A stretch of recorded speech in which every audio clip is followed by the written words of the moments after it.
All right. Welcome back. Welcome back.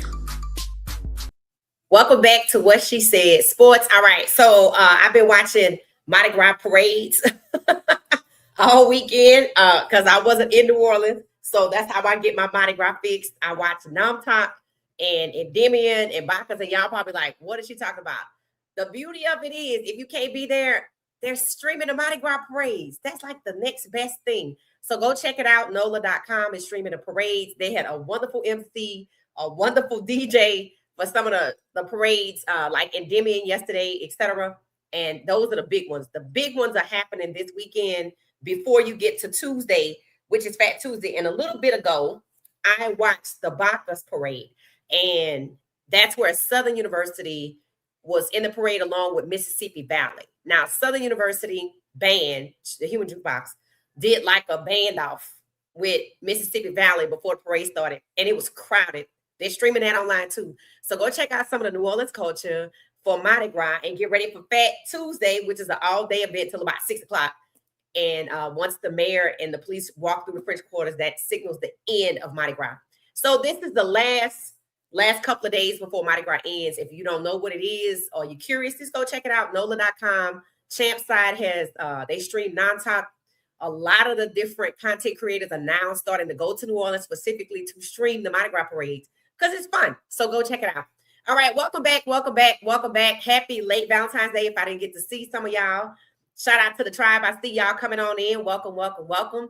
We have a great show planned for you tonight. So y'all know this weekend was All-Star Weekend, and obviously it's still some football conversations being had because people are being hired. But it was Mardi Gras parades, All-Star Weekend, and a lot of off-season talk, right? So there's a lot to talk about. And actually, this show could have been a basketball themed show because y'all know I talk about both sports because I actually filled up my content with just what's going on in basketball. But we just going to touch on it a little bit because if you saw the thumbnail, there's some things I want to talk about in the latest buzz. That's what I call it, the latest buzz on the Cleveland Browns as it pertains to Shedeur Sanders. Y'all know we are Shedeurians, as my sleeve says. We are Shedeurians. So we will always keep up with Shedeur. But, you know, based on what's going on in Cleveland, it touches on what's going on other teams, right? Like Kyler Murray. That could be a topic that ends up becoming a topic of conversation about Cleveland. Why? Because we talked about this earlier. They're trying to push him out. We're going to talk about it. We're going to talk about it. And I was reading some of y'all's comments. And, you know, sometimes you'll see me put in the comments because, you know, people will comment, oh, I don't think, you know, Shedeur is going anywhere because likes and clicks, this, that, and the other. And then somebody today said something that they thought the problem in Cleveland is gone. It's been fixed because Kevin Stefanski is gone. I'm like, So we're going to get into that. We're going to get into that. All right. But first, I want to shout out to the forever president, Obama, and his family. They were at All-Star Weekend. And well, I don't know weekend was being held, but I saw my faves like Donovan Mitchell, saw LeBron, etc. But I love this photo, right? You have Michelle Obama. I saw a photo with their daughter. Everybody was taking photos, like Giannis and his son had photos with President Obama, forever President Obama, right? And they got a standing ovation, y'all. So the Obamas got a standing ovation when they were shown on live, you know, at the game. And that says a lot because somebody else got booed.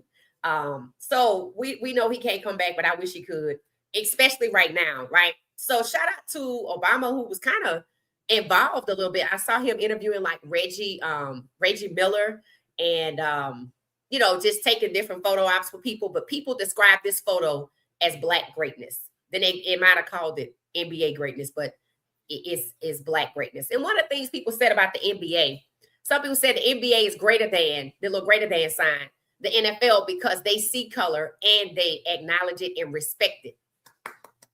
That's actually true. So the All-Star Weekend was a breath of fresh air and had a different vibe from the bowl game that I didn't watch last week. There was no controversy about who was there. People just went to enjoy basketball and some of the celebrities that were there. So shout out to President and Mrs. the First Lady Obama and their family and all of the, you know, the NBA. And they're adding 2 more teams out here. They're adding team in Vegas. They added the Seattle Seahawks are coming back. So they're supposed to be adding those two teams. So stay tuned for more talk about that. You'll probably hear me talking about Kion Anthony, Lala Anthony, and what was his name? Carmelo Anthony. That's his dad, right? So, their son plays at Syracuse, and he over there tearing it up, right? He's doing really well. And of all of the kids, like LeBron's kids, his kids, some other kids that came from these families, it looks like this kid is in college and he's playing at Syracuse and he balling, but his coach benched him, y'all. And his coach did not bench him for a problem. There was no disciplinary. It wasn't not a disciplinary benching. He benched him. And I think he's going to get fired because they talking about it. Because they were playing this one school named Virginia, right? And the coach said he wanted to match up the physicality of the Virginia team. So height for height, size for size. So he benched their star player. And this kid is their star player. I'm not kidding you. This kid is good. So I don't know. His last name is Archery is the coach. I heard people say they might have to kick him out after that. But the young man, people are praising him because he handled it well. He said he could have pouted, but he didn't, because he don't understand it. Even though they came up with an excuse, he don't understand it, but he didn't pout, right? He didn't pout. So he hit the gym and was just doing his thing. So if y'all have any information on what's going on at Syracuse, are they going to fire this coach? Y'all let me know. You're going to hear me talk about it. Watching Kian grow up, just like you're watching all these other kids grow up. LeBron's son, LeBron got a son in Arizona, like we watching Snow grow up, right? It's the same thing. So when you follow these kids and they get to college and they start playing in the sports that their parents played, they become celebrities as well. And, Kian is no short of a celebrity. Hell, I think he actually dating a TikTok star. So they have a whole life on TikTok in addition to his basketball life over at Syracuse where his father played. So stay tuned for more talk about that. All right. So speaking of basketball, let's see if I got back to it. If you saw me in the community, you saw me post. This is wrong, people. You saw me post that DeAndrea and Snow were at the Harlem Globetrotters. So I asked the question. I guess I didn't put it back. I asked the question, do you remember going to see the Harlem Globetrotters as a kid? So Snow and his mom, they were over there. And it seems that he liked it. It's the Harlem Globetrotters. What's not to like? But my point is, this kid is officially a celebrity. This not just Coach Prime's grandson. Snow Sanders has his own identity. We know he got his own page. We see him in the content with Shiloh. He don't have his own channel, but he does have his own Instagram. So his mom, I think, let me see if I have it. Yep, that's it right there. Okay, his mom, she shared this photo. She took her baby to go see the Harlem Globetrotters, and he had a good time, and she's in the photo. Now, don't forget, we think of the Sanders, and I said this to the members a couple of days ago. We think of the Sanders as a football family. They say family is football is the business. Football is the family business. Let me be the first to tell you that they're about to become the media. Media is about to become the family business. So don't forget, DeAndrea is in a series. She's a regular on Pillow Talk. Snow got his own IG and his own content, but it's on his mom's channel. Y'all know Shiloh got his own. Y'all heard? If you didn't hear, what's her name? Miss Schwartz, the lady Coach Prime's business partner. She hinted or she kind of subtly shared that Bucky has a show possibly in the works that's being pitched to a network of that they're already on, which I think is Amazon Prime. So that's that. And then there's Shedeur. So you got Shedeur, Shiloh, Bucky, DeAndrea, Coach Prime, Snow, media. The only one that's not on media, she's playing basketball at Alabama State. But once she finishes that, she has endorsements, don't get me wrong. She has commercials, don't get me wrong. She could easily step right on into it. So understand, these people are pivoting. Football, they have transcended football. And as you can see, Snow's not even 2 yet. And he just slid right on in because what they Coach Prime tell his kids, I gave you a name, make it work for you. And the grandson is already making it work. Shout out to the mom. Shout out to the kids. So y'all heard it from what she said, sports first. Football is not going to just be the family business. These people are moving into media, and I, for one, absolutely love it. I shared that Shiloh has surpassed 300,000 views in his very short time streaming. I'm telling you, he gonna hit 500,000 sooner than you realize. So shout out to the Sanders. I'm glad Snow had fun at the Harlem Globetrotters. You'll be seeing Snow at a lot of places. I'm wondering how long before we see him on like a Nickelodeon red carpet or something like that. Not Disney, but Nickelodeon red carpet. You know how they have those kid shows? You know how they premiere kids' movies and they invite kids with their parents? I'm waiting to see how long it's going to be. So, long as it's not a Bug's Life, we good. All right. So, shout out to the Sanders for transcending football and damn near becoming media moguls. So, the whole damn family. That's what I love about it, right? So, shout out to them. If y'all didn't go check it out, go to DeAndre's channel. She already posted the video, and she posted all the videos on all her social media. And she said Snow had a good time. There's actually a video of him with one of the Harlem Globetrotters. So go check that out. All right. So let's segue into the Atlanta Hawks real fast. I heard that somebody want to possibly come back to home, Atlanta, not the Hawks, but Atlanta. So apparently, congratulations to Anthony Edwards for winning the MVP for the All-Star game.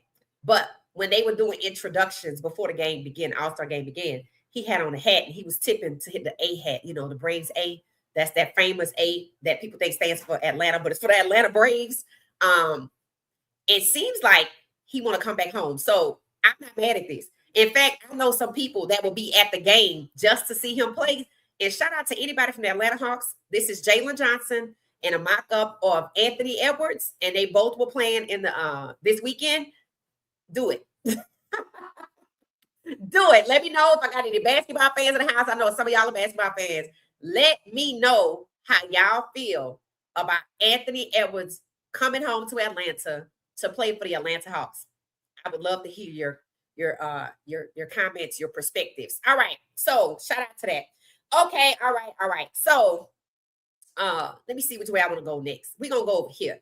Okay, so I've heard that people were saying that one of our popular couples on social media, not Travis and his wife, this is Deshaun Watson and his wife, Chili, are in Switzerland.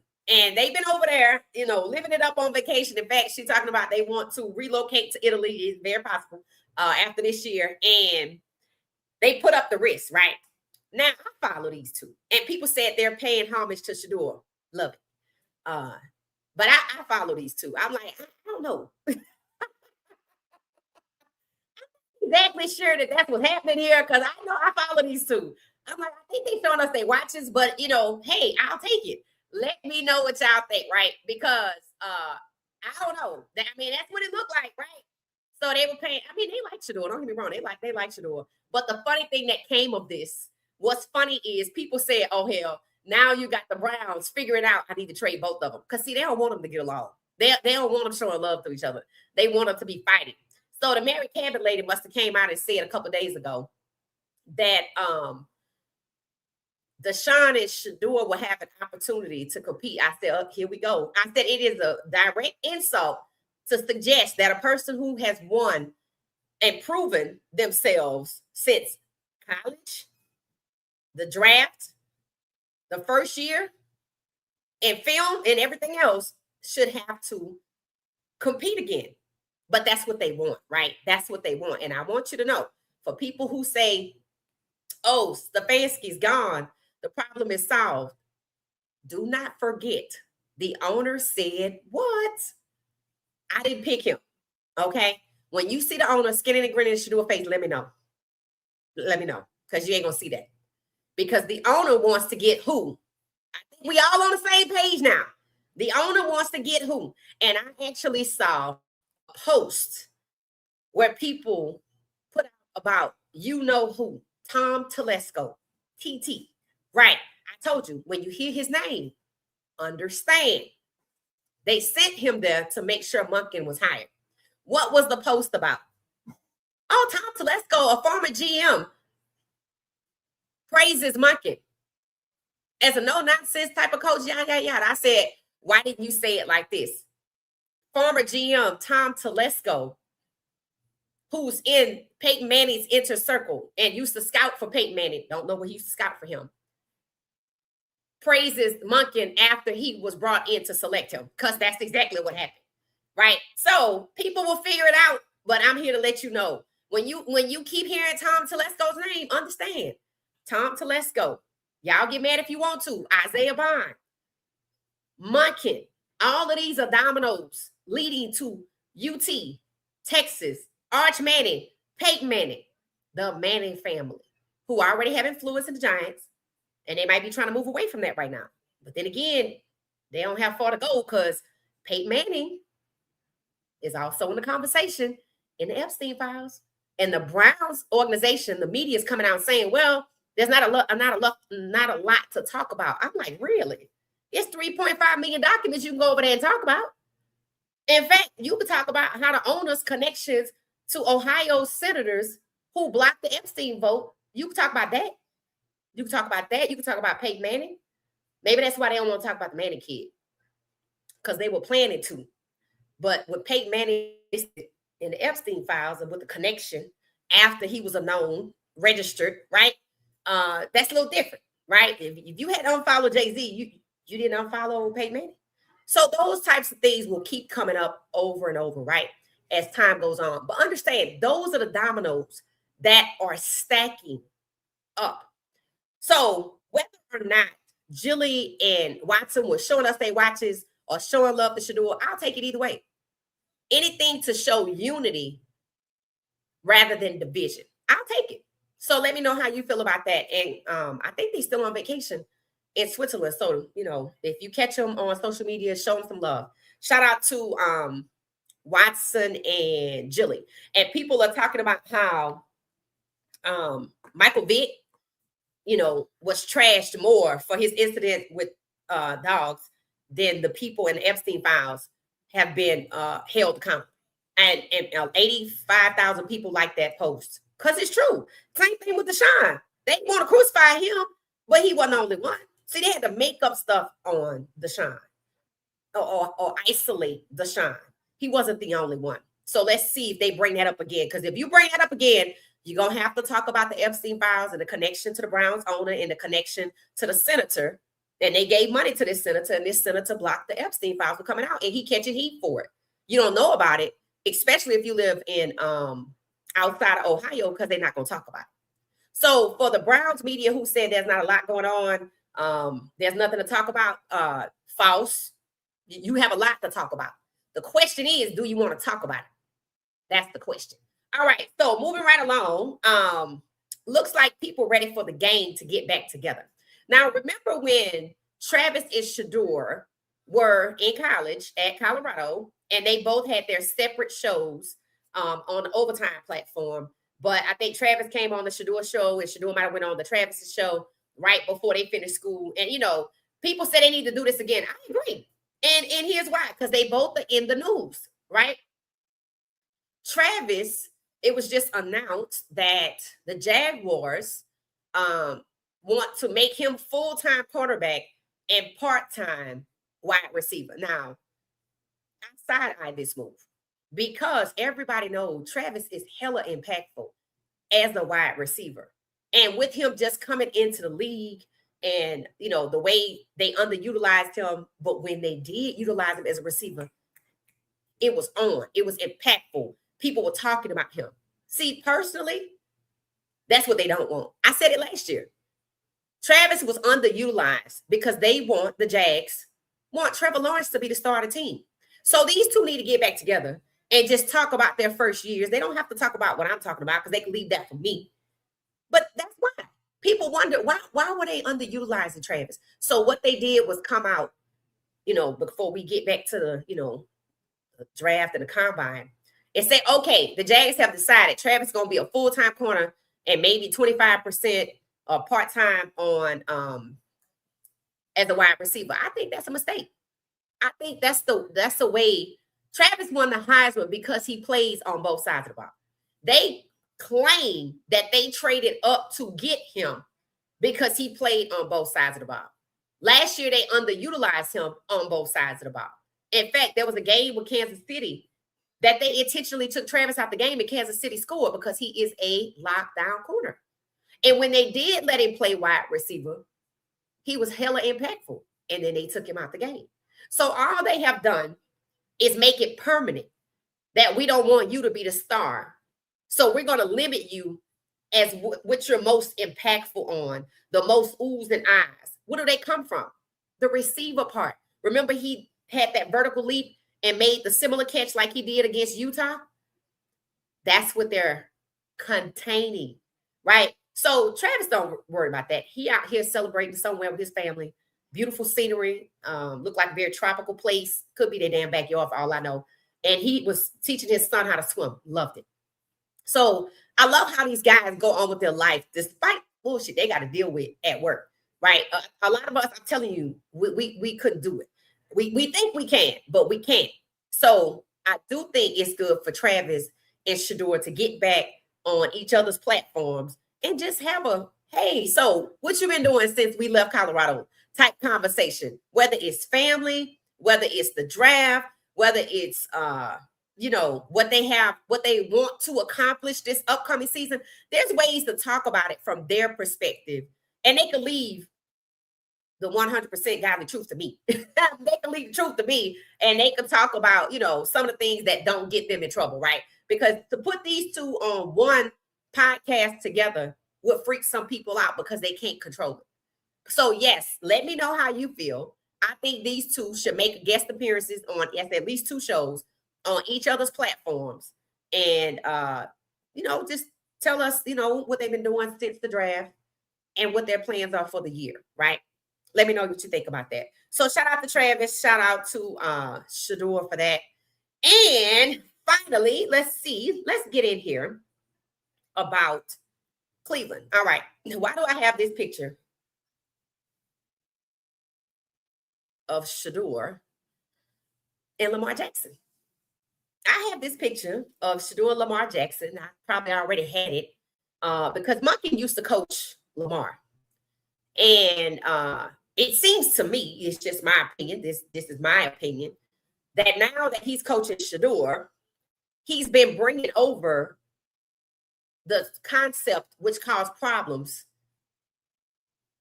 in Baltimore. So first and foremost, what was the first player transaction they made that we know of, right? The tight end. Remember what happened with Lamar with the tight end? So the second conversation that's being had is happening twice in two different ways. So we're going to talk about it because there might be some merit to it. First is that one of the linemen, number 64 from Baltimore, might come over to join Monken because we know Monken brought some of his staff. People thought he was going to bring Isaiah Likely. Apparently, Isaiah Likely might be, I don't know if he's a free agent or not, but people thought he could come. And I was like, okay, we'll see. But now we're getting to the O-line. Why? Because remember last week, y'all talking about everything going on with Cleveland, but y'all not talking to the O-line. So it looks like Monken might bring 64 over. They shipped off the guy that was like the quarterback coach. They shipped him to Arizona. And instead of him coming to Cleveland. So I don't know who they have over there in Cleveland. And then the other one is, don't be surprised if you see the Browns draft two O-linemen early in the draft, like around the first round. I'm like, so we want to use first round picks for defensive tackles last year. Remember Mason Graham? First round, right? Then remember Carson Schlesinger, first or second in the second round, fully guaranteed. What they got in common? So this year, we're talking about getting two linemen out the draft for about $40 million, which is typically not done, right? But remember, I told y'all the NFL added an award for linemen. I said, they trying to boost up, get linemen more up here, right? So instead of drafting a quarterback, we might draft two linemen. So let me know what you think about the Browns drafting one or two linemen in the first round. That's number one. Let me know your thoughts about that, and let me know that you're addressing that. And let me know how you feel about any O-lineman, especially number 64, coming from Baltimore over with Monken. Why do I side-eye that? because we already made changes to a tight end, and I know what happened with that tight end in what happened with the tight end position with Mark Andrews. I also know that one of the linemen stepped on Lamar's ankle, but it's number 77, I think. And I also know that his O-line failed him. So let me know what you think about that O-line conversation. Bringing the trouble from Baltimore that didn't protect Lamar over to Cleveland. And that's what it looks like, right? That's just what it looks like. It looks like exactly what you did in Baltimore. The tight end, the lineman. That's what they seem to be focusing on. Now, it pacifies the fans because everybody knows that the O-line is trash. So tell me why this line of conversation is being had. Oh, the Browns have a few days to decide what they want to do with Joel Bitonio. I'm like, why do you need to decide anything? Why do you have to think about that? This man was caught dirt diving. He's supposed to be the leader of the O-line. And he dirt diving and they dirt diving, which means they following his lead, or that's what they decided to do. It's caught on camera. And you have to think about what you're going to do with him. He should be forced to retire. Why did he even get the privilege of having a consideration? Why wasn't there any consequences for that? So this is why I side-eye drafting 2 linemen in the first round rather than some wide receivers, because they want to keep Jerry Jeudy. So let me get this straight. You want to bring over the problems from Baltimore. You want to keep Jerry Jeudy, and you thinking about Bitonio. Do you see where this is going? It's like Monken has a playbook. The 2023 AFC Championship game. I'm going to just bring it over here for the regular season. That's what it's given. That's what it's given. How do you not know what to do with Bitonio? And there were no consequences for Bitonio, just like there were no consequences for Jerry Jeudy. Think about it. Let me know your thoughts. So I don't really care for it. I told y'all this whole Monken head coach was a sham to really get ready for 2027 to stall out Shedeur for a second year, to only use him for the benefit of likes and clicks, just like he said in the tweet, right? Likes and clicks, basically, the money that you can make off of him because of his greatness, not his greatness on the field, his popularity. They seem more interested in his popularity. If you pay attention, go back and look at coverage from year one. That's all they talked about with Shedeur, was his popularity. They never acknowledged him coming through the summer. They never acknowledged him as a quarterback. And look at how they treated him. Oh, we're going to bring in somebody from Mississippi to try out. Oh, we're going to bring in Bailey Zapp. Oh, you can only play if Dylan get hurt. And when you do, we're going to get somebody on the team to crush your finger, set you up as far as your linemen are concerned. And even when Andrew Berry brought in linemen, which was smart, Andrew Berry brought in replacement linemen, not that just play one position, but that can play the left or the right. And Stefanski still didn't use them. So maybe in that respect, that problem is gone. But understand, the owner's still over there. The person who said Shedeur wasn't his pick, which was hella disrespectful. The person who's documented as saying they don't mind rebuilding for another 3 years. That was in September of 2025. That was an interview. The person, when asked about Shedeur, said, oh, there's going to be a lot of changes on offense. That's not what they asked you. So in my opinion, when you were growing up, they taught you the people you associate with could get you in trouble. Am I right? The people you associate with, you end up being just like them. Well, people don't want to make that connection with the Browns ownership. Look at who they associate with. Look at who they gave money to, and look what they got back for the money that they donated. And now look at the connection to the senator blocking the Epstein files. Not just that part. What about the part with the racism in the Epstein files? Guilty by association? 4 black heads in a car driving? One of them maybe. The rest are guilty by association? Maybe none of them. But let's see. But see, we don't do that. We just keep talking football as if something's not happening here. As if there's no racial discrimination here. As if Shedeur wasn't allowed to be abused by the owner. And some people actually think because Stefanski's gone, that somehow the owner wasn't responsible for it. Of course he was. When he hired Stefanski, he was hired to be some kind of henchman. And he was greatly rewarded for it in Atlanta to go be a henchman over there. And all you got to do is listen to the conversation that they having about their quarterback. Oh, let's find a way to win without the quarterback. That's exactly what the Browns said last year. So Stefanski taking that over there to Atlanta to block Penix, and Monken bringing his malfeasance over from Baltimore to block Shedeur. It has nothing to do with Stefanski by himself. Just like you learn from the Epstein files, all these people work together. And if I have 9 other owners in the Epstein file, 9 NFL team owners, including Peyton Manning, and this is who they associate with, Peyton Manning, and you got the senator from Ohio, and didn't J.D. Vance come from Ohio? What y'all think going on here? The same thing, just a different aspect. This aspect is racial discrimination. That aspect is child trafficking or corruption.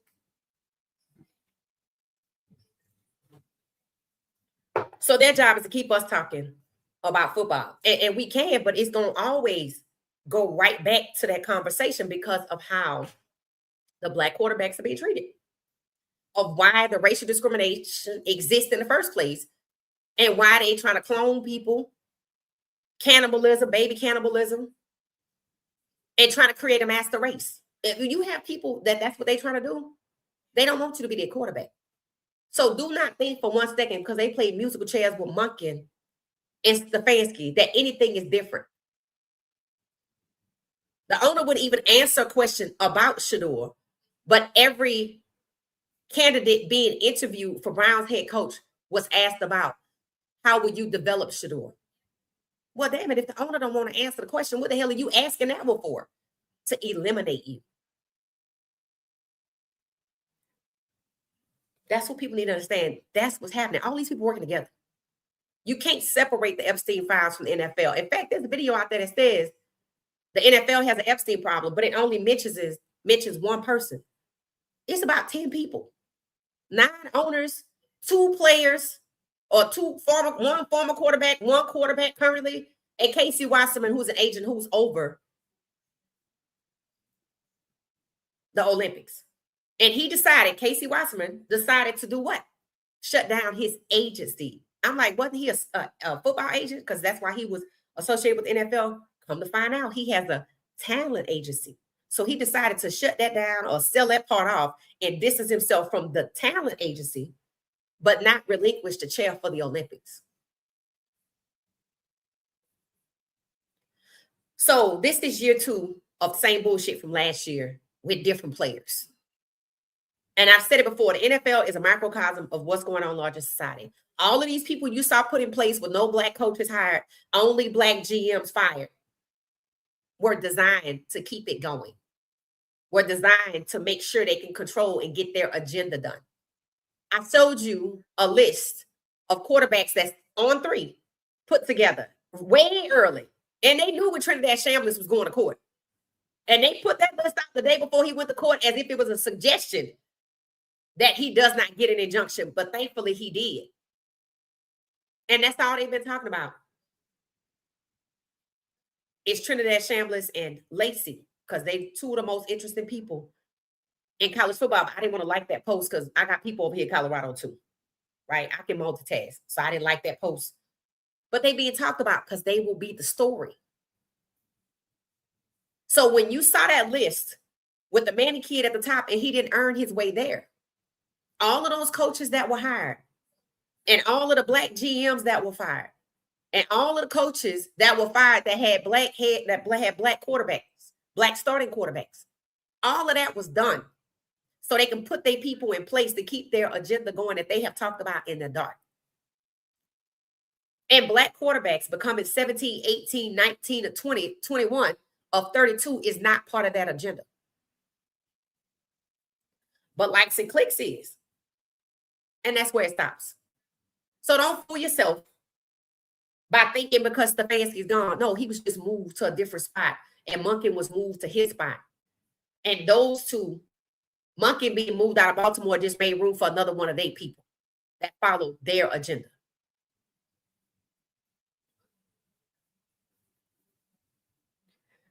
It starts, it ends with the owner. Pay attention to what he says. Pay attention to what he doesn't say, especially when he's asked about Shedeur. All right, so I'm gonna head over to these comments. I want to see what y'all thinking about the O lineman, potentially 2 being drafted in the first round. What you think about bringing O linemen from Baltimore? Why they can't come from somewhere else? Why do they have to come from Baltimore? Let me know your thoughts. All right, let's see who we got in here. Hey, Ramon, how you doing? How you doing? How you doing? Please like, subscribe, and hype me up. Thank y'all so much. Hey, Tamika, welcome back. Welcome back. Welcome back. Lady T in the house. Facts. Hey, Tina, how you doing? Happy Sunday. It say Miss Pam is in the house. Yes, yes, yes. Hey, Nola girl. Hey, Priscilla, how you doing? Happy Sunday. Happy Sunday. Hey, Fueler, how's it going? Hey, 420, welcome back. Welcome back. Hey, Sage, what's up? How you doing? Hey, BJ, welcome, welcome, welcome. Hey, Destiny, nice to see you. Crowley, always nice to see you. Hey, Peter, welcome back. Welcome back. Jenkins 420 said, I can't wait until March Madness. I'm a UNC woman in a men's squad. Okay, all right, okay. And I think they did pretty good for the last couple of years, right? It said, Coach at Cuse is on the hot seat. Facts. Who convinced him to do that? Work like that. Like, you can't. So the physicality gonna change with every game that you play, right? Now, if you wanted this kid to get in the weight room, you should have just, maybe gave him some kind of developmental program. But to bench this kid, and he's a star performer, right? That's like benching Anthony Edwards because several of the people on the opposing NBA team are taller than him or bigger in stature. That ain't happening. That's not happening. So pay attention to that story. Autry is the head coach's last name. Let's see what happens. And when coaches do ignorant stuff like that, it's the same kind of weird stuff that happened with the Chicago Sky. Y'all remember, not last year. Remember when Teresa Witherspoon was there and she cut Kaiser Gondrachik, remember? And people were upset. It's the same kind of move. It don't make any sense because you needed a point guard and you traded Marina Mabry. And you needed a point guard. So you could have kept Kaiser. So you got rid of Kaiser first. Then you traded Marina Mabry. So you didn't have nobody. And she got fired. So let's see what happened to Autry. And it tells you that these people are being told to deplete their teams this way. So they can get fired. And they do it. Raheem Morris, prime example. They all have one thing in common. And it ain't their gender. Right. Pay attention. Pay attention. It said, yes, start him in Montgomery, Alabama. It said, shout out to Snow. Facts. It said, did you see Shalimar out and hit the game-winning shot? I heard she hit a 3, but I didn't know it was a game-winning shot. Okay, all right. What are they like? How far is Montgomery, Alabama from Atlanta? 280 miles. So it's not a quick trip, but it would be nice to see her. I don't know if her team ever comes this way to play any of the teams in Atlanta, but it would be nice to see her. And thank y'all for sharing that. I heard she hit a 3, but I didn't know it was a game-winning shot. It said, did you see Snow win his first race in his age group? No, I heard. Was that the 100-yard dash? I didn't see the video, but I heard. So see Snow, you're going to see Snow. What I love that DeAndre is doing is letting him try different things, right? Like when they went to Chuck E. Cheese, people were talking about how smart he is, how intelligent he is, and how fast and a quick study that he is. So, the harmonica, the music. Then he was at Chuck E. Cheese learning how to get up and down by himself and when things were dangerous and to ask for help. And then he had the gymnastics, the tumbling. So now I heard about the 100-yard dash. I didn't know he ran, but and then he's at the basketball game. So you're going to be seeing this kid. Yeah, like I said, I want to see how long before we see him at like a movie premiere because Coach Prime and maybe Shedeur and Bucky recently, Shiloh, were at the movie premiere for that movie Rip. Remember the Rip that came out? On Netflix that I watched. I told y'all it was good, but it's not better than The Gentleman or whatever it is. The Residents. It's good. Don't get me wrong, but they were at that premiere. So I want to see when a kids movie come out. Hopefully it's not Disney. When a kids movie comes out, I want to see if Snow is going to now start getting invites to those types of things. I think so.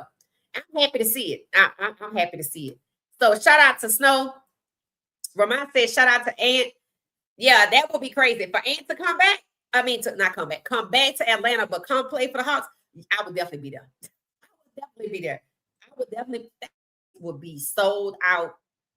And that's why I said, this is one of those situations. Anybody, you might have not been paying attention, but if you know the story of Vince Young being from Houston, the quarterback for the University of Texas, this is like 2006, somewhere in there, 2005, was still considered one of the best quarterbacks to come out of college, right? Dual threat, went to Madison High School, just in Houston, right? Went to play college ball for the University of Texas. And I think from what I recall, this is kind of like Ant, right? Going back home to play. People wanted whatever the team was at the time, be it the Texas or the Oilers or the Texans or something like that. They wanted whatever team was at Houston to get him, but that's not what happened. And people were like, this is the dumbest thing I have ever seen. I think he ended up with the team that used to be in Houston over in Nashville, which, the Texans or something like that, or the Oilers or whatever the hell it is, the Titans. That's where he ended up.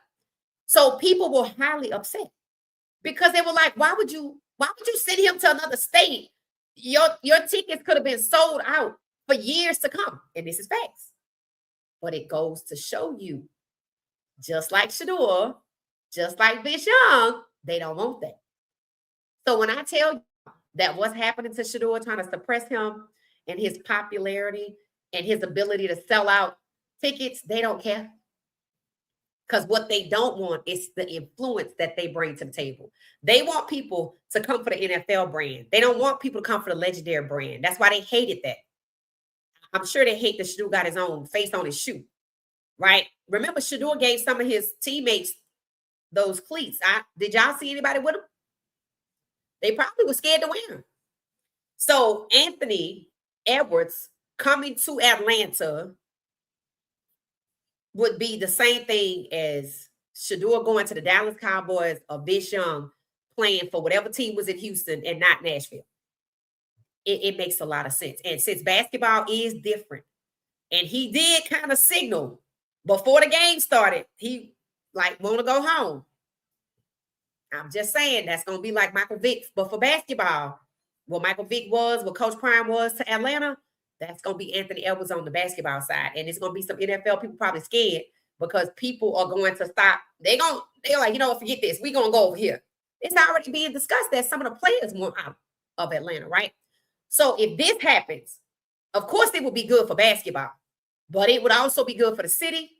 It would be good for the NBA, and it would be good for basketball fans. So it's a good business decision. So let's see how different the NBA is.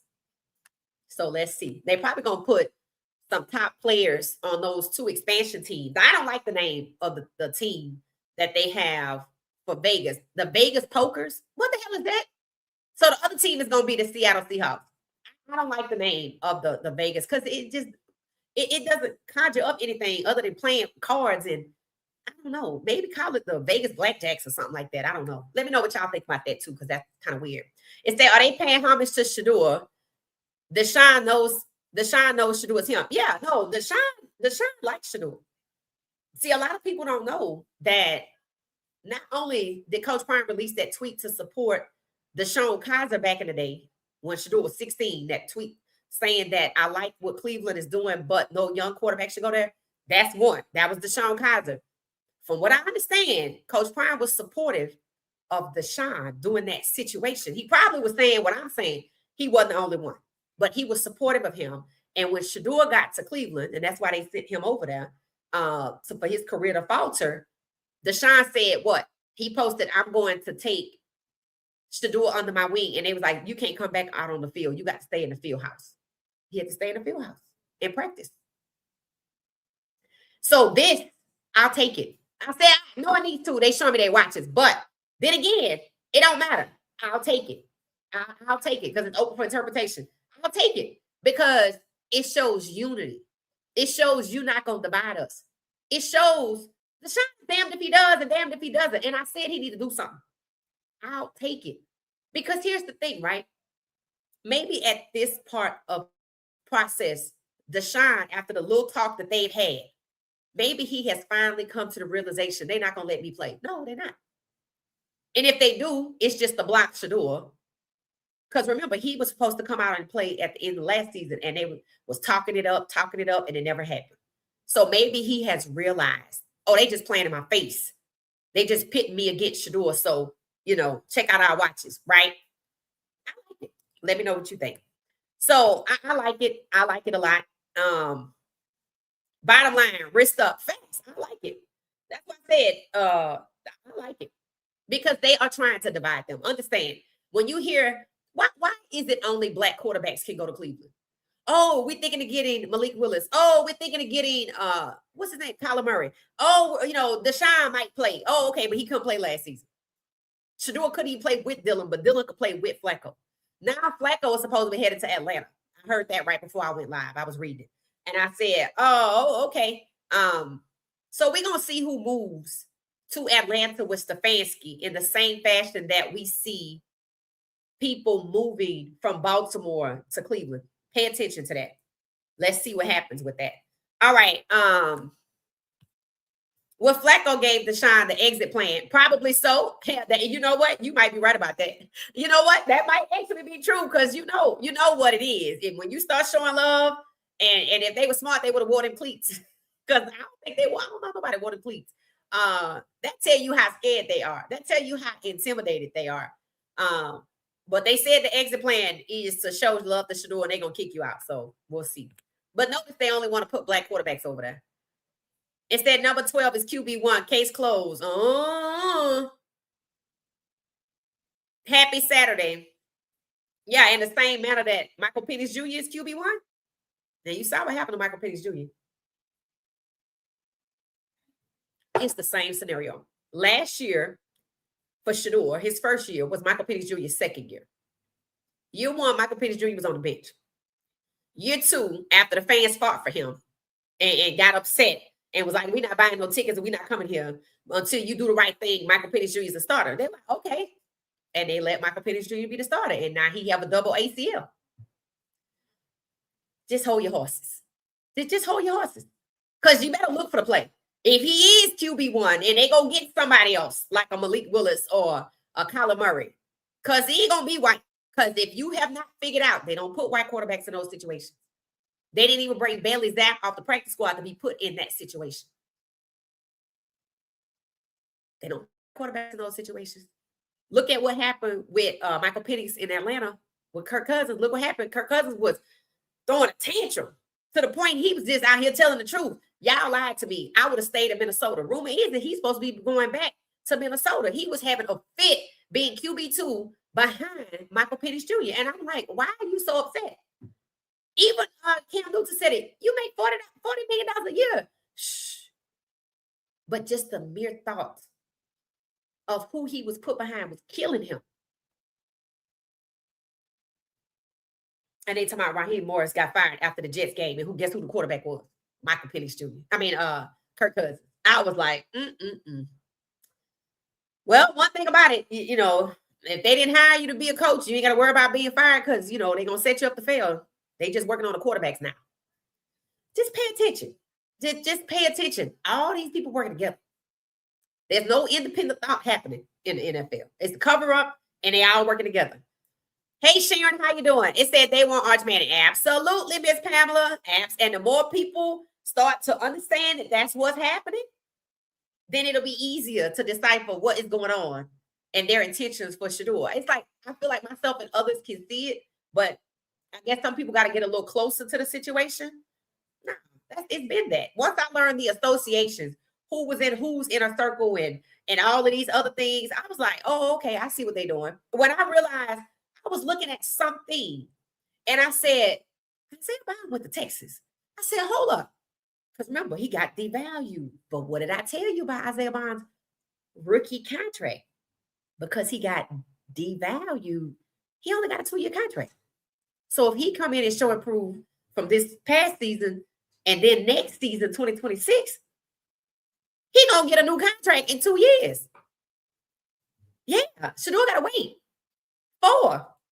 So seemingly devalued, but actually being set up based on how you behave. We didn't bring you in for Shedeur. We brought you in for Manikid, but we gotta wait another year. So we gonna need you to chill out. Let's see what happens. People like, no, you can't say that. I'm like, yes, the hell I can. I'm like, yes, the hell I can. If it walks like a duck and it quacks like a duck, it's a duck. And the fact that they did that, coming in with the same class as Shedeur, was telling these people be trying to tell y'all. I told you Stefanski was trying to tell you. Stefanski didn't draft Isaiah Bond. Stefanski probably knew he was going to be gone. It wouldn't surprise me. At some point, he definitely knew he was going to get another job, because what did the owner say when they talked to him about Stefanski? Oh, I'm enthusiastic that Stefanski will end up as a head coach of this league again. Even the media called it out. That was fast. That was fast. Yep. So Isaiah Bond, Tom Telesco, and understand this. They could be playing an Isaiah Bond face. I don't know. But I don't know. You're going to have to see what happens this year. I heard people talking about some of those passes that he was assigned. And, yeah. But if you don't know for sure, just see what happens this year. I heard the Tony Grossi guy say the Browns are going to go like 11-6 or something like that, or 12-6 like that. So they thinking he mean with Shedeur. I said, first of all, you got to watch these people. When they start putting out predictions like that, but they trash the Shedeur, they know something. They will get some quarterbacks in free agency. How many did they get last year? 2. That was in 25, right? With Shedeur, right? That they was going to get for $40 million. And they actually had 1 in the draft and 2 free agency. How many quarterbacks did they have in 2024? They had Deshaun. They had Dorian Thompson-Robinson. They had Jameis Winston. What do they all have in common? They're black. And it probably was somebody else. I just don't even know who it was. So that's 3, right?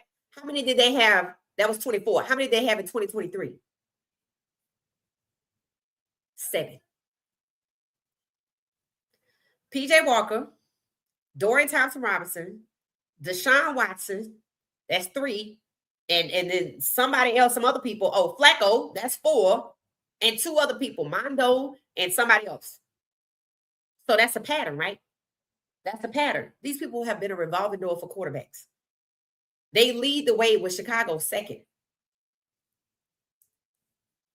They're getting quarterbacks in free agency and in the draft. Thank God Trinidad Shamblers went back to school, because he will be over there in Cleveland.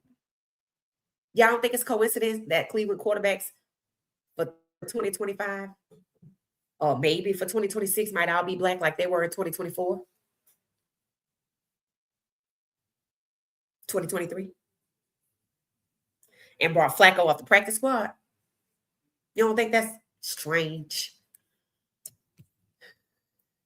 So they keep saying that the teammates are trying to tell who the starting quarterback is without saying it. Here's what I think the teammates are doing. The teammates are pushing up who it should be. Like, okay, you have Shedeur when they were talking. You have, what's his name? And they didn't call him a curse. Myles Garrett. Did y'all hear what they said about Myles Garrett? Dating Chloe Kim, is that her name? So they showed all of her medals, and she didn't have no gold or something since they was together. And I guess she won silver again. They told me, oh, the Browns curse strikes again, and they showed a picture of him. How long? I not tell y'all that situation is not gonna work out. See, once you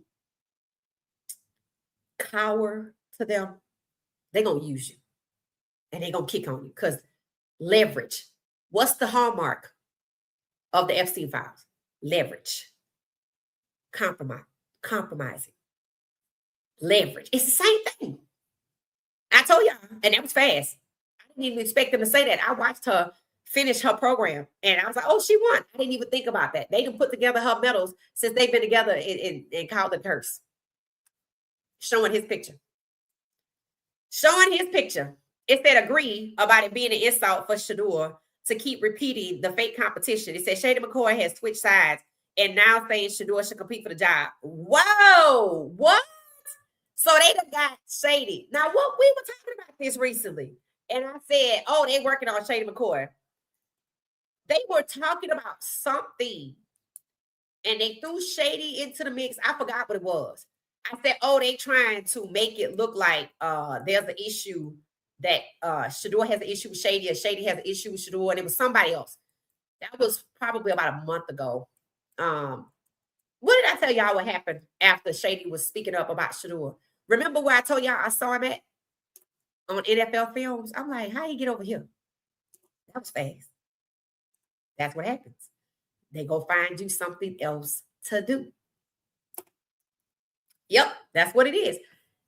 Do you see how desperate they are to keep people away from, or to stop people from speaking up about Shedeur? They put out this list, and they were just talking about quarterbacks, period. And they had Cam Ward on there. Cam Ward was the only black quarterback listed. I even forgot what they was talking about, but it annoyed me. And I was thinking of replying, but I have to catch myself, so I don't reply to everything. I have to pick and choose. I said, y'all kill me. This is what I wanted to say. I wanted to say, y'all kill me how y'all exclude Shedeur intentionally. Like we don't notice, but you throw in Cam, so we won't notice you excluding all black people. I said, y'all kill me how, I wanted to say, y'all kill me how y'all exclude Shedeur just because the owners pushed him down in the draft, but it's still elite, as if that's okay. Yeah. So you know me, I had to have my talk with God, right? About this whole Epstein thing with the NFL and all of it, right? Because I told y'all when I was on vacation, I was supposed to go to dinner. I didn't even want to go because I was so disgusted about what was going on. And I was like, how do you move forward knowing? Because we talked about this. Things will forever be different, including the NFL. It's out there. And even though people are saying we need to move on, the internet, like, we ain't going nowhere. We're not moving on from this, right? We talking about some really, really bad, vile things and some other things that's not being discussed, like who really running the country, right? Another country is running this country, right? Those types of things. And I thought God put it on my heart. I got it. I showed it to you because I want you to know I got it. Ain't nothing you can do about it. You spoke on it, but I got it. In other words, we can speak about it, but that's really beyond that. Outside of an election that he ain't even supposed to be involved with, it really ain't much we can do. I mean, we can let our voices be known, right? And you could talk about the topic, but even if we all went out in the street at the same time, like in Milwaukee, they're showing the citizens have gone out to the street because they want 47 to get out, like right now.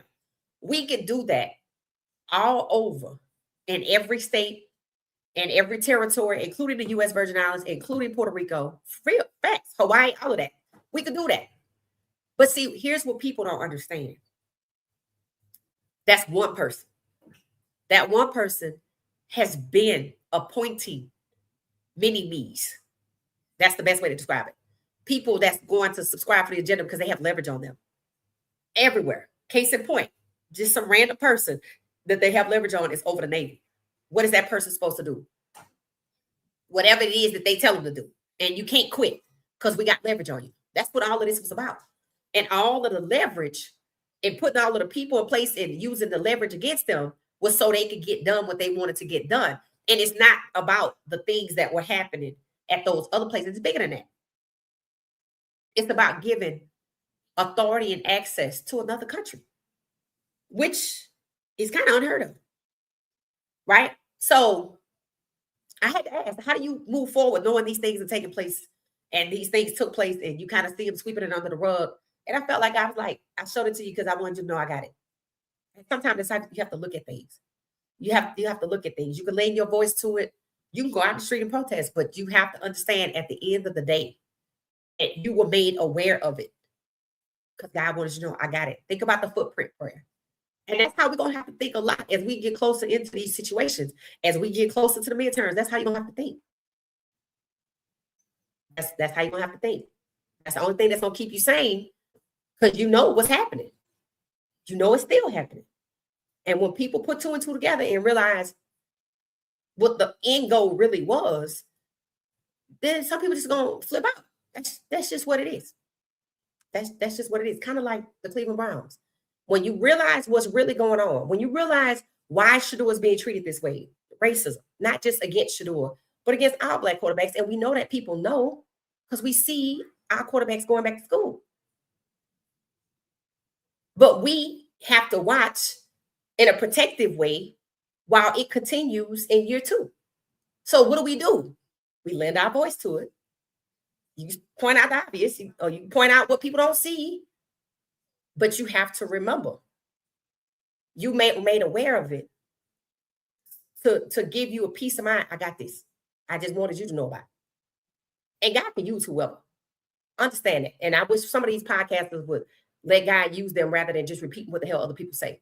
But we can't do nothing about that either, right?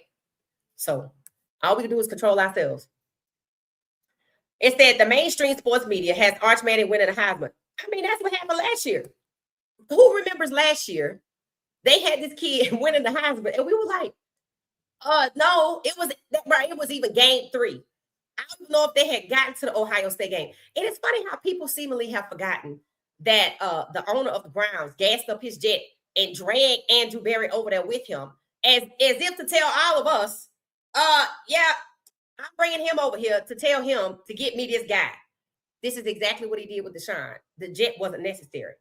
He told Andrew Berry, go get me that guy, and everybody blamed Berry, and he let everybody blame Berry. He's going to do the same thing with draft and free agency. How many people are like, why is Andrew Berry bringing all these quarterbacks in? Andrew Berry drafted Dillon. No, he didn't.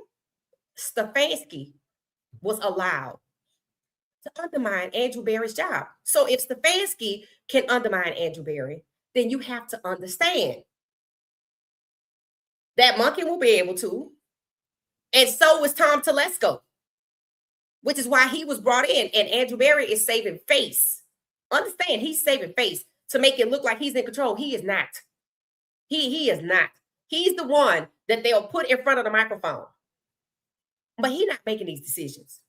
Just like he didn't draft Dillon. And you saw how exasperated it was that they had to draft Shedeur. Because why? Andrew Berry was the one they sent out in front of the cameras after the New York Giants trashed Shedeur. It said, we don't have a problem with Coach Prime. So I don't know if he knew at that point. Well, of course, everybody knew at that point the Browns were sticking up for Coach Prime because they were getting Shedeur. But when they flipped and decided to sell that pick, even though they went down to Colorado on 4-4 and was contemplating get Travis and Shedeur, what was people reporting Stefanski for doing?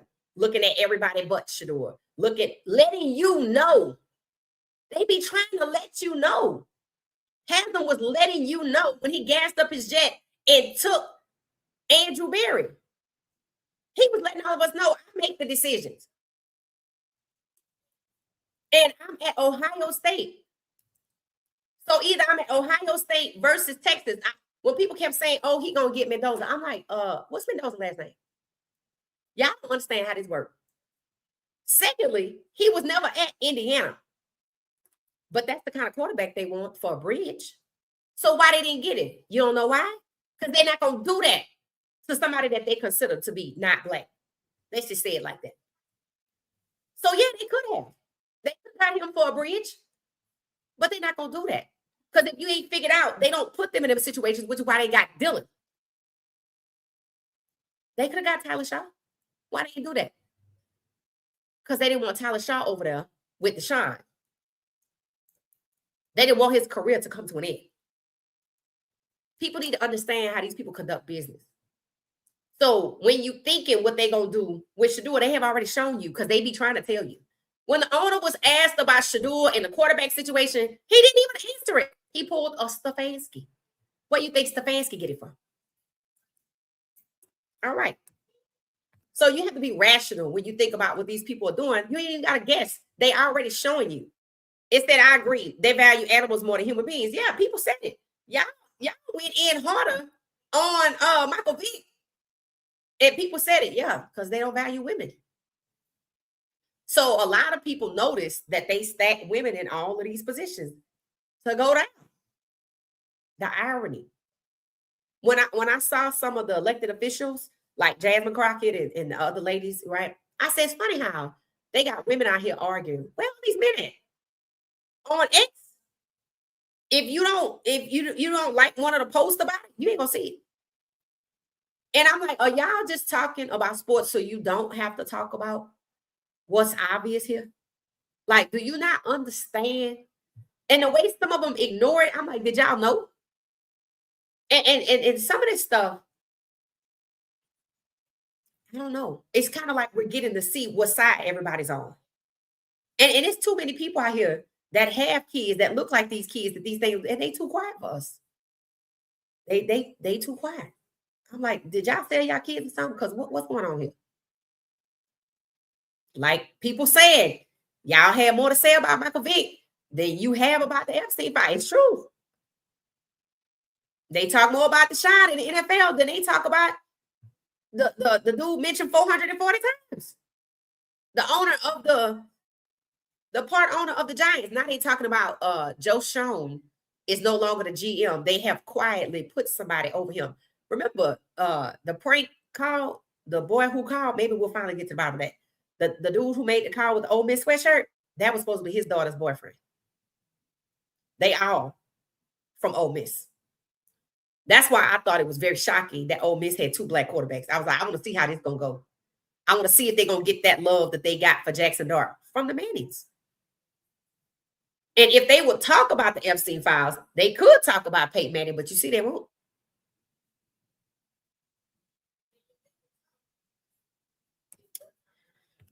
Yeah, it's going to be an interesting offseason. That's all I'm going to say. That's all I'm going to say. It said, remember the Jaguars have a what at QB? No, that's facts. I figured it out last season. I said, you know what? I know it's because, okay, I think Trevor and Travis are both with Adidas. Am I right? Because they were in commercials together. But it was during the season when we were watching all the Pro Buffs play. I noticed it, especially with the Kansas City game, but I had watched other games. I said, and they even had conversations about Travis being underutilized. People suspected it's because he went to Colorado and they want Coach Prime to get the love. I'm like, okay, I can see that. And I'm not going to tell you that that's not what it is. But I'm telling you, they went through. So, see, this is how you know when they traded up to get Travis. Here's what they did. This is why I remind people. They gave Travis Shedeur's money and gave Shedeur Travis jersey number. That was a message. That's why the two of them need to be on somebody's podcast for 2 episodes and just talk. Just like this from the Watsons is open for interpretation. Let it be open for interpretation. They suppress Travis. Now you ask, why would you trade up like that to get him? Why would you pay Deshaun $230 million and bench him? So were they hot and heavy on Travis in the beginning for real? And once he asked for his $31 million, he got injured, and I'm sure his insurance company paid it. Oh, I'm sure, because he sees it in the industry. Injury, they get paid. Now, supposedly it was a non-contact injury, but they said that about Deshaun. But they also let Deshaun get sacked 33 times in 7 games. The body can only do so much. So I don't know what was really going on, but I know they underutilized Travis. I know there was a conversation. They were annoyed that he got baptized. They said they felt like Coach Prime spoke up and said, if you use him right, you can do well. And I said, you know what I think? I said, I don't think they want Travis to be the star of the team. I think they wanted to be Trevor. So when Travis went out, of course, I wasn't watching as much, but then BJ started playing. BJ Green actually got the nod, but we don't talk about him like that. But he finished the season, and they elevated who? They elevated Cameron Silver Craig. So that's 2 people from Colorado. So it's like you can't say that, they were pushing back on the popularity, but there was something about Travis, and I felt like early on he asked for his money and they got pissed off. Just in case you don't know, Travis asked for his signing bonus up front, and they were delaying him and they were stalling him, and he started getting irritated in the press conferences. Then they was asking him about buying a house, and they were asking the coach about him, but then a reporter asked about Travis's contract. Remember Travis he didn't sign. It took him a while to sign because he wanted his signing bonus up front, because that's what a signing bonus is. And when he went fishing with Coach Prime, that's when he got it on a Sunday. So that 1, they knew Coach Prime was influential. 2, they didn't lose Travis, but they was jerking him around on his money because they thought, oh, we can control you. That's what they thought. They thought he would be submissive because they saw what was happening in his relationship. They saw he was a different kind of person. But the moment he hooked up with Coach Prime on that fishing trip, that was it. he got his money and Travis got underutilized. Then they start making up stories, put the narrative out there that we wasted a second round pick and he a bust. Yeah, they called him a bust in everything. And it wasn't on him. They were underutilizing him. So they were underutilizing him and then he got hurt. So now they're coming out and saying, yeah, we're gonna make him a full-time corner and a part-time receiver. Everybody saw how impactful Travis was as a receiver. Why you don't do that? Let me know what y'all think about it. But I think they suppressed him. I think they realized they can't control him. They got some issues with that. And it could have something to do with Coach Prime, but honestly, I feel like it's the money. I felt like because he had the audacity to ask for his money. I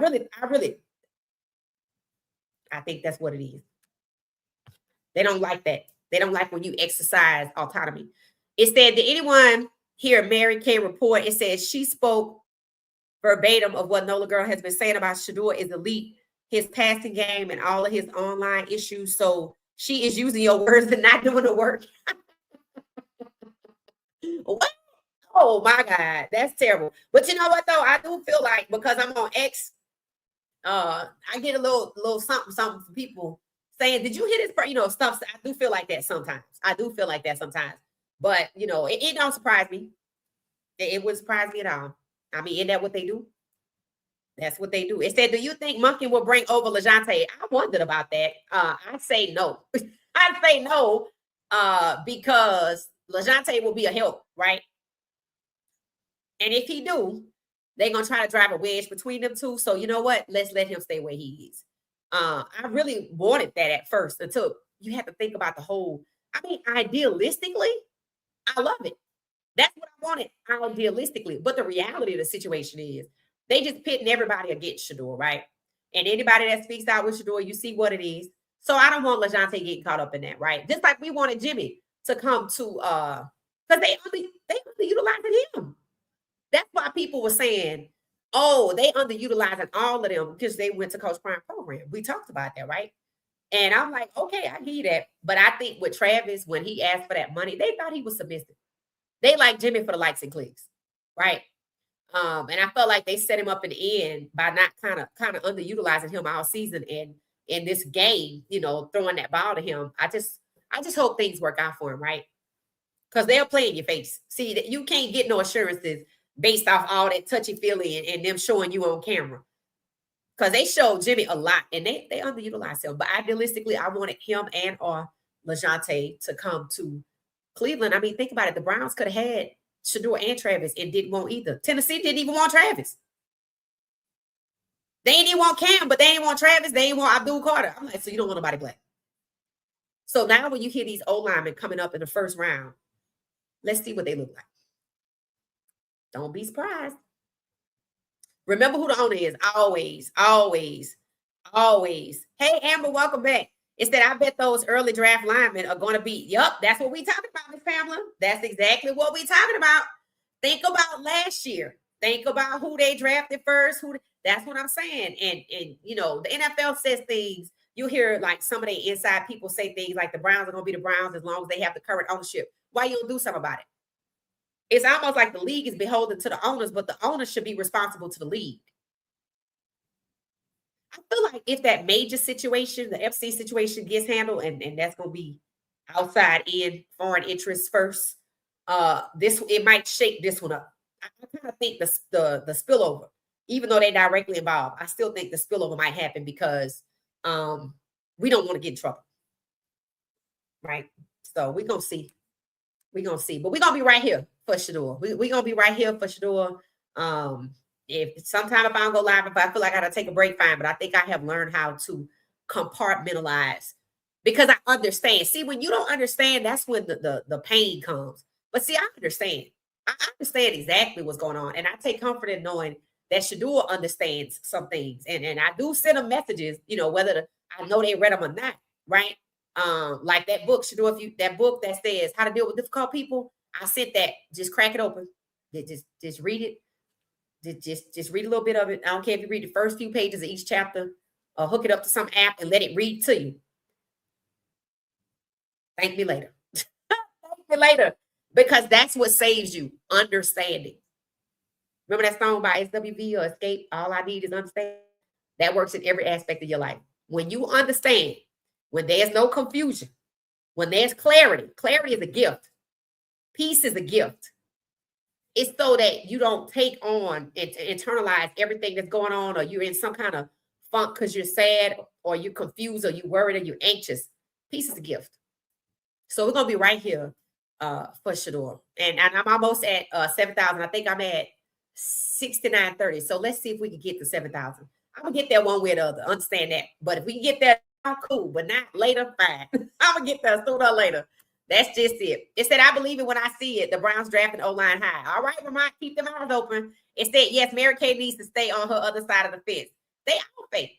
They all fake. Now we all going into the season understanding that them folks over there, y'all know who I'm talking about. Rizzo, all of them know what's going on. They just, every last one of them. Tony, when Tony was calling, Tony Grossi, remember he was calling, I don't want to see Dylan no more. People was like, whoa, you know what they were doing. It was coming up on the dead of winter, toughest stretch of the games, the Buffalo Bills. They was hoping Shedeur failed. How often did they talk about Shedeur getting them in the hunt for playoffs? How often did they talk about Shedeur fingernail being stepped on? The silence is a dead giveaway. The silence about both topics is the dead giveaway. Other teams would have loved to have had that conversation. When was the last time? I think was it 2023? They went to a wild card game or something like that, and they put in Mondo or somebody, and they lost. They didn't go back to none of the other black quarterbacks who helped them get a winning record.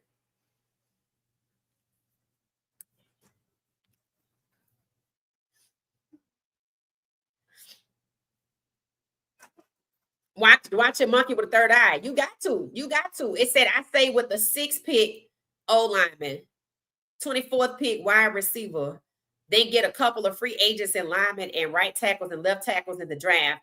Mix it up. Barry has a chance to hit to Haslam. Has to sell. Haslam has to sell the team. Oh yeah. Yeah, he definitely need to sell the team.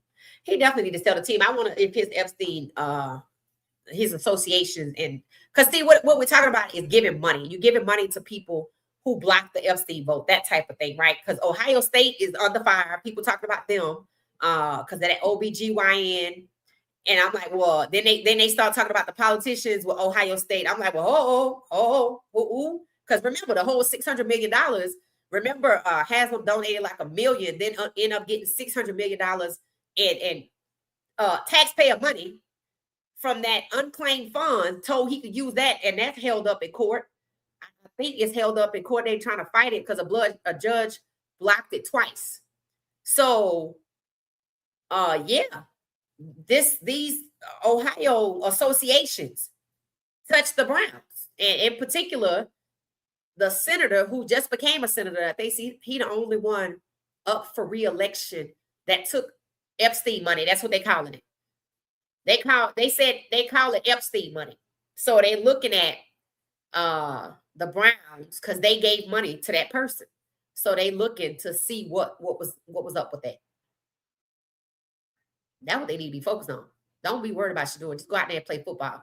And you never know. That could be the thing that turns the tide. That's why they're not talking about it. Because believe me, if you talk about it, it will turn the tide. That's why they talk. What are they talking about? We're going to get some old linemen pacifying you. The stadium, the dog pound going to be, they showing people what a dog pound going to be, how the dog pound going to be. Why you talking about something that ain't going to be ready till 2029? Have you broke ground on this thing yet?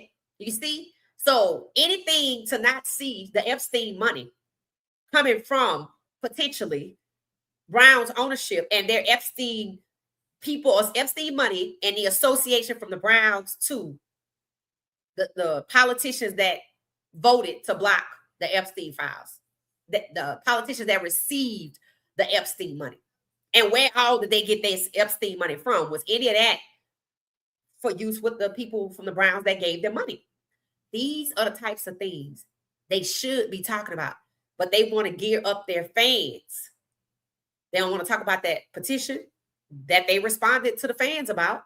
Because, you know, when people be putting out reviews, you have to respond like that, right?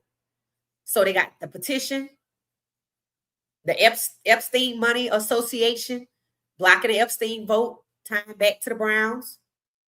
So they want to talk about the stadium that ain't 100% solidified because they're going to figure out where to get that $600 million from. So that situation, whether they talk about it or not, it don't even matter. They should be talking about it. That's gonna be what turns the tide. Because then they're gonna need Shedeur. Just like they needed him for the Pro Bowl, just like they needed him when they saw him over there in Paris and all the people was fawning over him, and they decided to move up that game with the Saints from 27 to 26. And not Tony to my, yeah, we're gonna win 12 games this year. But they ain't saying who the quarterback gonna be.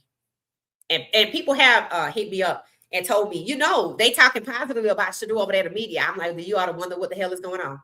I'm like, you should wonder. Because the way they headed on that kid, I'm like, all it is Epstein files, and people, you know, it ain't hard to see. I mean, look at what they don't want to talk about. Look at who they unfollow. You unfollow Jay-Z, but not these owners and Peyton Manning and all these people and Casey Wasserman in there.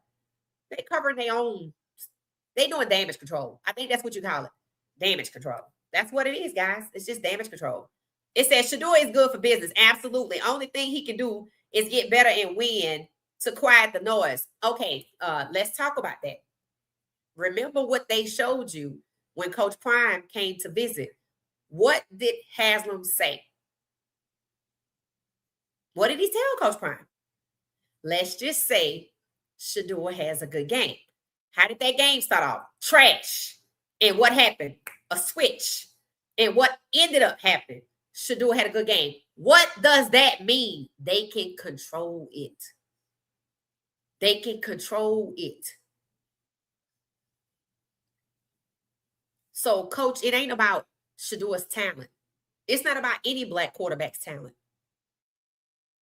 It's about ownership and their willingness to win, number one,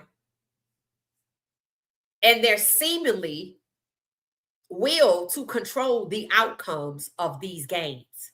And if the quarterback, I don't feel I can go to him and ask him to read the game because he black or he gonna tell somebody. That's where the old linemen and the receivers coming at. They taught us that last year. Then I saw it spread to other teams. This is not fair football happening here. You crazy if you think that. Look what happened to Caleb. The same thing that happened to Shedeur. Receiver stopped running on his route. Same thing happened to Jameis Winston to keep him from winning the game. That's how desperate they are to hold back these black quarterbacks. So Shedeur can go out there and practice all day long. You already heard Haslam say two things. I didn't pick him. He wasn't my pick. That's one. And second, what did he say to Coach Prime? Let's just say Shedeur has a good game. And they still went on to abuse him. After they flipped the switch, they let you know. We can turn it on and we turn it off. That's why people are now having the conversations about the game being rigged. The integrity of the game is at question. The integrity of these people's character is also at question. So you're being pacified with conversations about the O-line. You're being pacified with pictures of a stadium that's not coming till 2029, that's embroiled in a funding issue because they want to use unclaimed funds, and two judges or a judge blocked it twice. It said no. That's robbing Peter to pay Paul. Use your own damn money. Everything is a distraction from the funding issue, the money they're trying to use, the Epstein files, the Epstein money files, the association with the politicians who took the Epstein money, who blocked the Epstein files when the money came from the Browns or Ohio State or wherever. It's a distraction. And through all of that, I'm still out here trying to be racist. At what point do you just stop? I'm still got to keep up with the nope, can't have 17 to 32. Nope, took Shedeur off the board, can't let him be a star. Nope, colluded against Lamar, Kyler Murray, and Russell Wilson, can't let them shine. That's a lot of, that's like an octopus. Yeah, that's a lot of shit you're trying to control. And you can't control all of that. In fact, in the MC files, people are starting to realize, oh, they were trying to play God. Right. And that's why we know about it. So that's what it is. That's just what it is. 64 is decent. I don't trust any of them. Yep, that's it. It said they coming from Baltimore. Oh, you talking about the 64 is decent. You don't trust any of them. Yeah, I don't either. So you like Baltimore's number 64. Okay, they coming from Baltimore because all Monkey gonna do is copy and paste. Monkey too old to come up with a new plan to sabotage, probably. Because if you pay attention, the conversations that were being had in Cleveland last year, oh, we can win without the quarterback, is exactly what they talking about in Atlanta. So I agree to some respect. There's no new sabotage book. We just sharing it amongst different teams. And if that's me, the moves that Monken made shows you he bringing his sabotage book. And the move that Stefanski made shows you he bringing his sabotage book. So they hired these people. They hired these people because they succeeded at holding back their black quarterbacks. That's just what it is. That's just what it is. They say, oh my God, you covering baseball too. Yeah. Actually, that I feel like when this channel started, we were talking about Angel Reese and Shedeur. So yeah. If you look at my very first short, it was about Angel Reese and Shedeur. And I started talking about Emmanuel Acho and why he was being rude towards, what's her name? Angel Reese, when she was at LSU. He's talking about she can't cry because she said she was a villain. I was like, first of all, she can cry if she wants to. And that's not what she said. They were making her the villain. And she said, fine, I'll play that role. No, don't ever play whatever they give you. Don't just accept what they give you. She's young. But Acho should have known better, but he don't care. He just likes and clicks. He don't care. He said something ignorant that Shedeur shouldn't listen to Monken and got 10 million views because people was mad at him. But he got what he wanted. 10 million views. So we're going to get ready to wrap this up. I'm going to keep going through the conversations. It said they're attacking Coach Prime already. He's on the hot seat. What did I tell y'all was going to happen at Colorado? How many games did I say? What was it in 2023? They ain't got no new playbook either. When I learned that one of their black coaches that they've had, that one Coach Prime was the longest tenured black coach at Colorado, and they've only had black coaches all stacked up together since 2012. And how they trashed their own alum because he was black, and the white coach that recommended him was furious. That was the man that died recently last season, and they celebrated him. He suggested a black alum coach that worked for him take over the program. They set him up to go 4-8. When I heard that, I was like, whoo, how on earth did Coach Prime take this job? I was like, did he not read about what they did to these coaches? How many of y'all knew that coach that went 1-11, one was fired mid-season, and 2, he was black? I had no idea until I did research. Then when I read about Mel Tucker, I saw what they did to him. He got offered a job to go somewhere else so Colorado don't have to pay. Hint, hint. Colorado didn't have to pay him. They were setting this program up. They'd already come to him and asked him to go somewhere else. He had just got that job. Why would you want to hire him somewhere else? So, of course, he said, oh. Then they start taking his program. He was losing more games than he was winning. I think he was like 5-8. Then they came back and asked him to take the job at Michigan State. And he did. And that let Colorado off the hook. Hint, hint. What have they said about Colorado and Coach Prime? He should just quit. If he don't quit, they're going to find him a job. It might be in the NFL. And then what happened? He took the job, and then he got over there, and they set him up with Becky. And they didn't have to pay him either. So neither school had to pay him. Colorado had already had 2 or 3 other black coaches that they did dirty. So if they would have did him dirty with what they did at Michigan State, it wouldn't have worked. So they kept their hands clean. They worked together. So they got Michigan State to get him over there. Sharon Moore is the same thing. He just doubly dumb because he in Michigan. You just every time you pass a sign and you see Michigan or you pay your taxes or your license plate, you should have been a reminder to walk the straight and narrow because they brought you to do the same thing and they did the same thing. Except for what did they get out of him? Bryce Underwood. Who they have on film trashing him. Supposedly they got him on film smoking the J. I'm like, God damn. This kid wanted to leave. Said he was hopping into the portal, and now he on video smoking the J. I don't know what he looked like. They say it's him. I was like, because he was thinking about leaving. He stayed, didn't he? Because the portal closed, ain't it?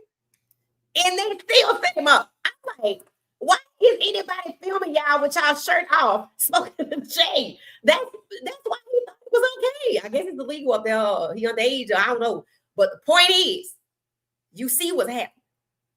You see what's happening. What do they all three? Mel Tucker, Sharon Moore, and Bryce Underwood have in common? South state of Michigan. I wouldn't even go to Michigan after that. I'd be like, y'all want to hire me? I'm good. I'm good. No, this kid was going to leave. They got him to stay.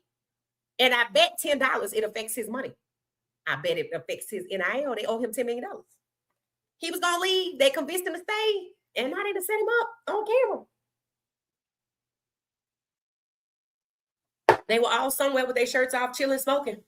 And somebody whipped out their camera and edited and circled his face. They said, the guy from Atlanta, James Pierce Jr., they said his crash out was the worst one that they have seen. I'm like, did you forget what happened with Sharon Moore? Yeah, no, that was the one. Because James Pierce Jr. wasn't even married. He just lost his job. Understand this. The dude that was married, Sharon Moore, he lost his $14 million buyout and his wife and his house and his job and his reputation. James Pierce Jr. might lose his job. I don't know how it is. They got him to plead not guilty. But they definitely used it to justify. They said, this is why we needed to fire the GM we had. He make bad decisions. So let's see if he get off. I'm just saying, at what point do you, and it's the kid I was reading about on X. I don't know if y'all heard about it, but his name is Banks. Did y'all hear about him? He had tears in his eyes because he was a top athlete. Let me share this story with y'all. We're going to get out of here. I read it and I shook my head because I hate to tell people at one point, this is what was happening to Black athletes before they even got to college. And now they done moved on to something else. This is it right here. I'm going to share this with y'all. People need to use this guy's story. But if 3 people got caught up in Michigan, I don't think they can learn from one another. I don't know. So check this out. 142 of us, hit the like button, please. Let's see. Here it is right here. All right, I'm going to read this story to y'all. Okay, y'all see it. He got tears in his eyes, right? His name, Brian Banks, was a standout linebacker at Long Beach Polytechnic High School. So he was still in high school with a verbal commitment and scholarship offer from where? USC. So he was going to go from Long Beach Polytechnic High School on his way to USC. You know how that go before signing day. At age, is that 16? At age 16. So this is 16. So he was a promising athlete. He wasn't even a senior yet, but he was, you know, like Juju is a standout athlete. They come out of school early. I'm not saying this kid came out of school early, but he was identified early, right? It's that Banks was accused of rape and kidnapping by this lady who you see crying in this photo. I think this is the dude that collapsed in court. By Manetta Gibson. I think that's her name. Juanetta. Okay. Wanetta Gibson. It's a white lady. This was a classmate of his. So they both should be about 16 years old. It said, despite the fact that there was no physical evidence, he was faced with the possibility of 41 years to life in prison with zero physical evidence. All right. Now, I want you to know this happened to a number of high school, college players coming out of high school. I don't know if it still happens like it used to, but this was a common thing. Just like what you're seeing with the coaches, the black coaches, and the black quarterbacks, the same thing. So despite no physical evidence, he was faced with the possibility of 41 years to life in prison. He was sentenced to 6 years in prison. This think about Kyron Lacey. Served just over 5 years. Going to prison changes you. And then he spent 5 years on parole, which means you limited access, you can't travel, you got to pay money, that type of thing. Now, all of this happened with no evidence. He also had to register as an offender. So his life at 16 snatched from him with no physical evidence. His future was already mapped out.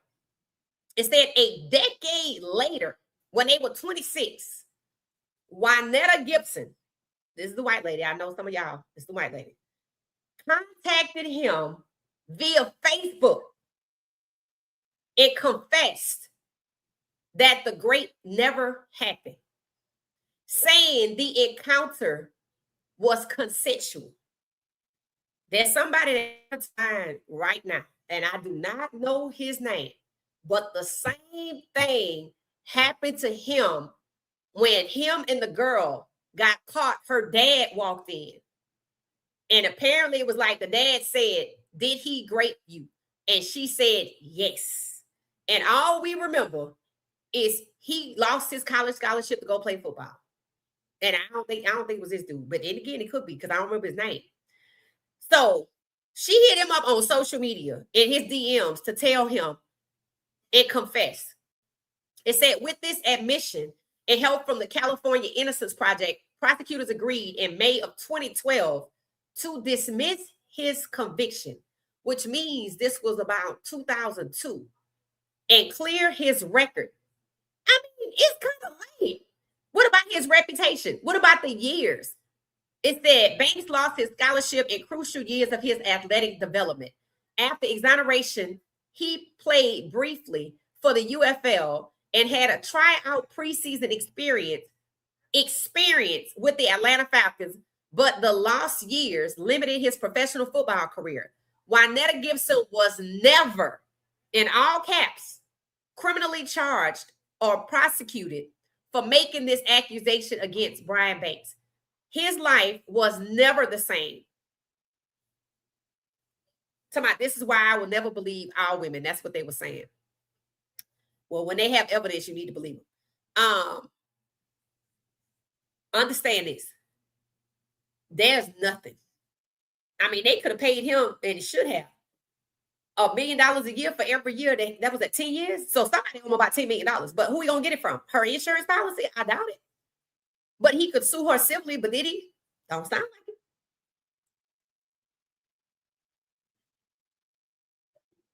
Why is it these guys always black? And why is it their careers are always promising? And once again, no consequences. No consequences. And they got 3 people hemmed up in Michigan.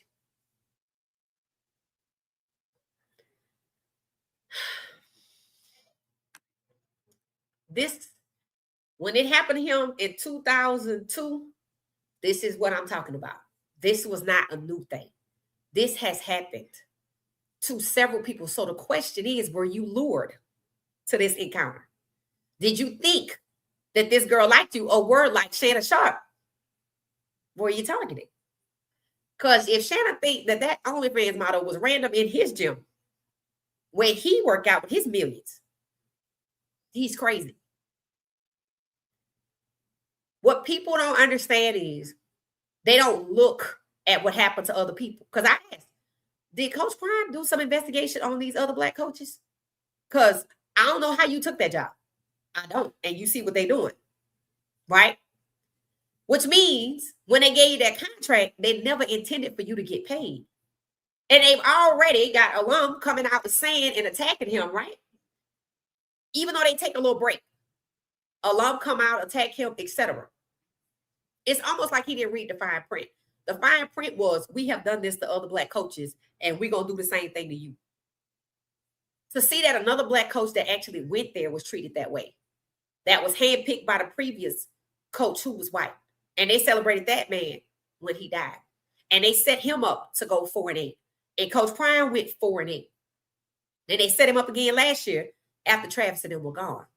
It might take a lot of pride to admit you got lured away, but that's what it is. That's just what it is. Just like Sharon Moore got lured as Michigan head coach because they put it in Harbaugh's contract. That seemed like a nice thing, don't it? You know why they did that? Because they wanted to get Bryce Underwood, the one that's on video right now. That's why they were in the middle of that cycle. Sharon Moore was responsible for bringing him in. So if Harbaugh leave, Bryce Underwood could have went to another school and should have. This kid was going to leave. And I guess chose to be loyal and stay. And now they got him on camera. Not nobody else. There's other people in the video. I don't know who they are. And you don't think that that's intentional?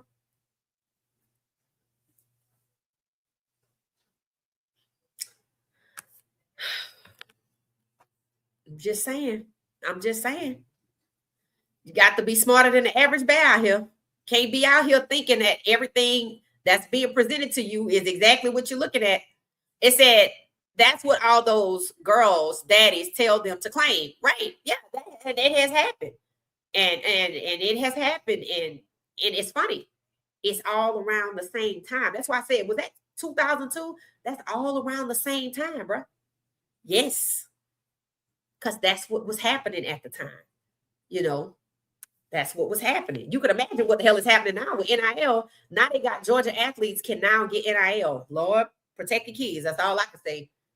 Protect the kids, because this was happening to high school kids based off of a damn scholarship. There wasn't even no NIL at the time.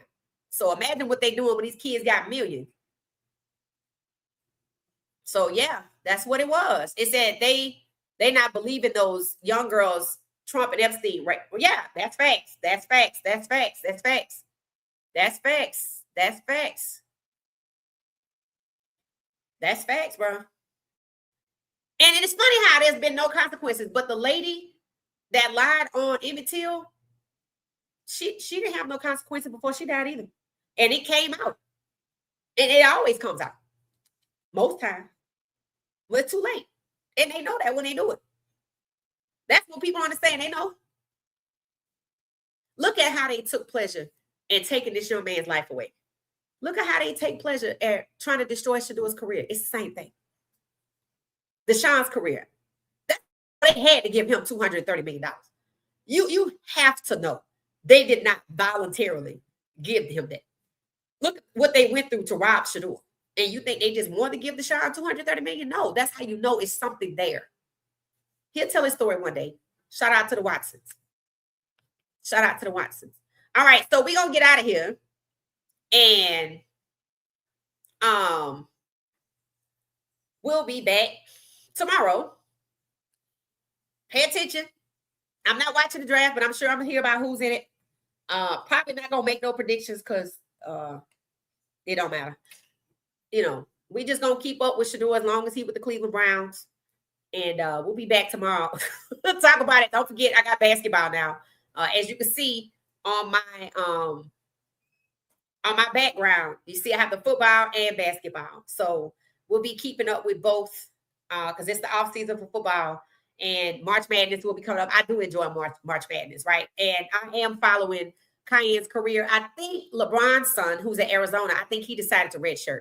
So there's nothing to follow over there. But of all those kids that were kind of like in that same group, I think Keon is the one that seemingly is becoming the star, right?